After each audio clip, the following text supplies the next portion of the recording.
Hello and welcome to this free mandolin lesson on how to play the wonderful tune McArthur Road, written by a guy called Dave Richardson.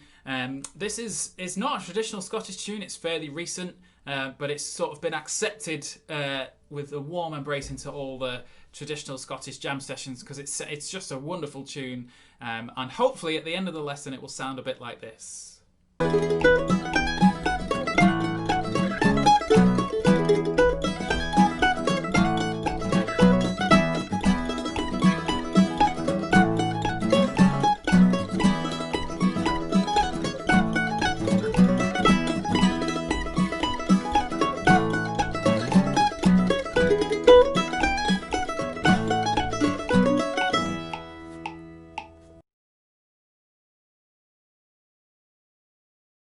This lesson is aimed at advanced players, so I'm not going to go through the tune in fine detail. What I want to do is learn the tune and then add some triplets, some slides, and some grace notes. So that's going to be the focus of the lesson. So everything we talk about today is on a free PDF included below, so please do head over and download that so you can look at the music, so you don't have to learn it by ear. And I'm just going to dive in and we're going to play the core melody. I've got the metronome set to 80 BPM, which if I was to play it for you, it's going to be about this speed.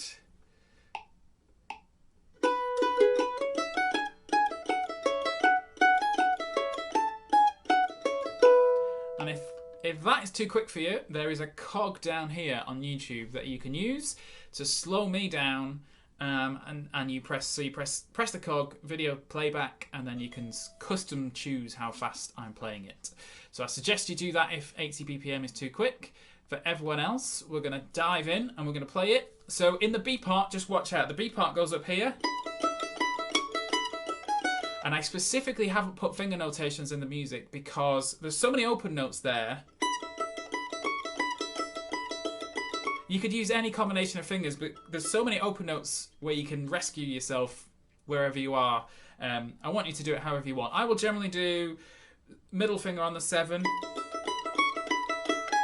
and then shift back down there, but lots of options for you. So just have a little look at that in your own time and see which way round you like doing it. But apart from that, let's dive in. Let's play McArthur Road. 2 A's and 2 B's. 1, 2, 3, 4.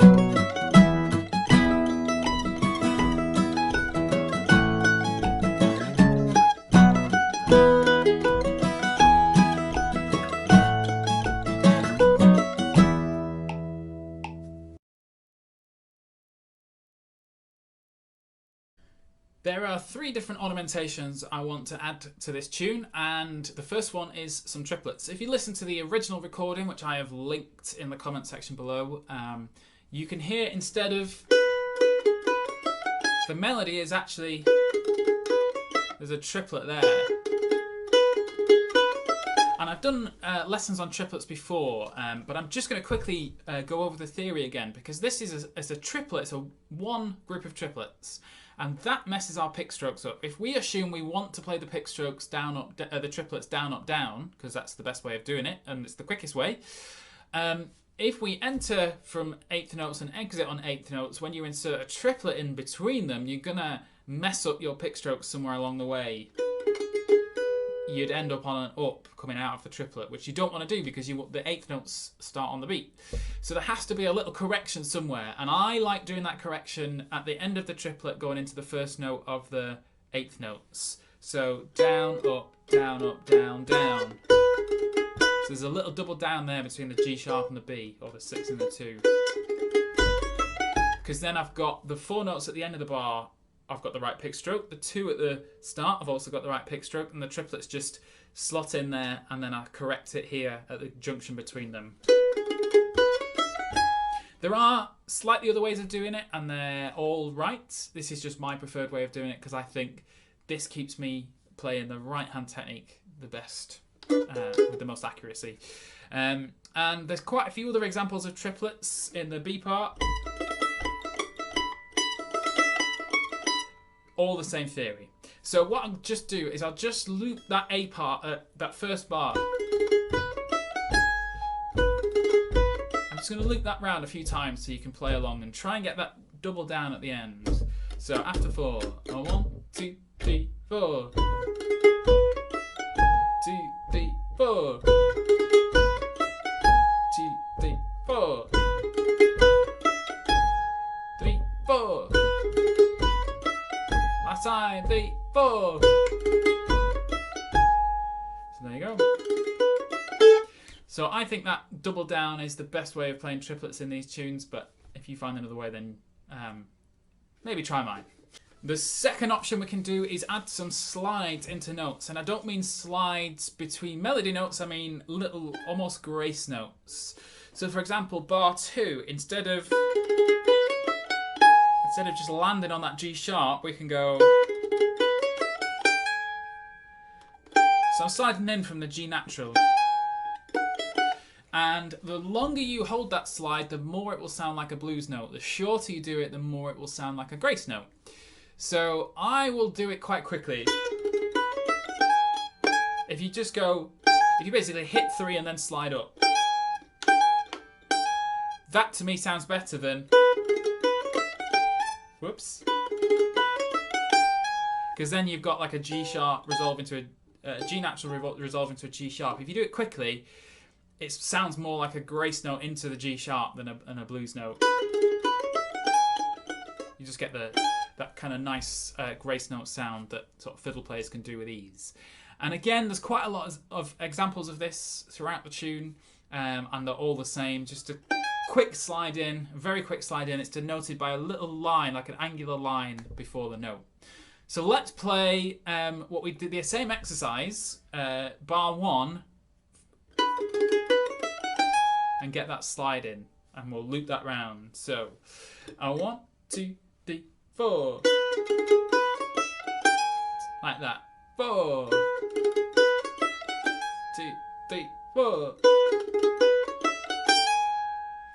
So just loop that round in your own time until you feel comfortable with it.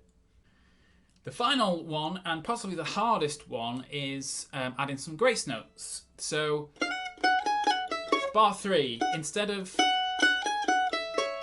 we can add that sound.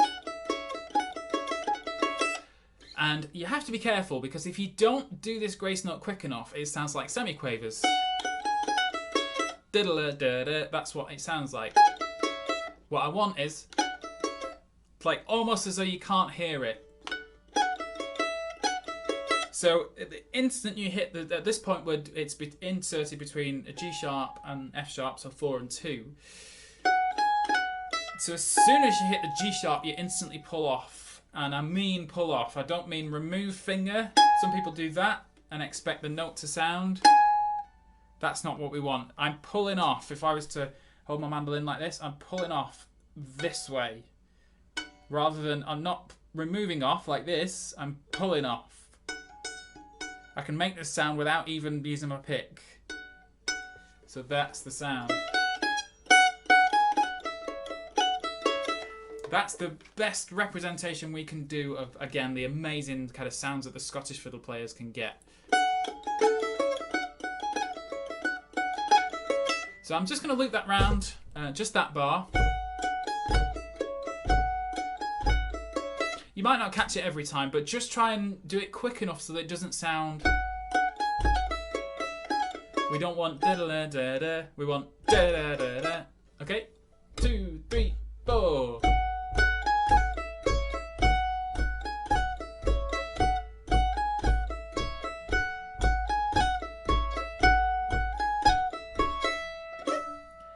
That's the sound we want, and there's quite a lot of examples of that. I really like doing this technique, especially in Scottish music. So this is, I call these grace notes. They might not be musically perfectly accurate calling them grace notes, but that's certainly how I see them. So there is your 3 different ornamentations that we can add. Again, the full tab is included below, so make sure you have that. It's all written out there. And the only thing left to do is to have a playthrough of all of it, 2 A's, 2 B's. At the same speed, we'll do 80 BPM. And best of luck, and don't forget you can slow it down if it's too quick. 1, 2, 3, 4.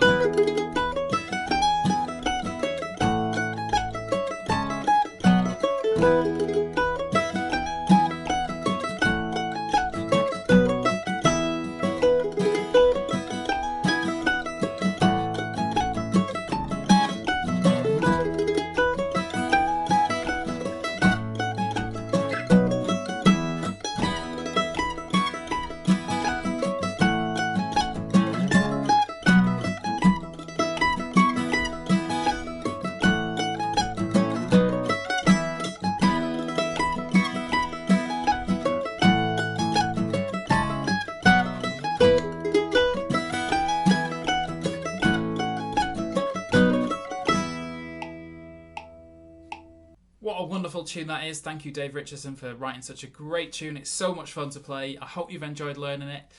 Please do hit like and subscribe if you have made it to the end of the video. And head over to Mando Mike if you'd like any more free lessons. That's mandolmike.com. And I'll see you next month.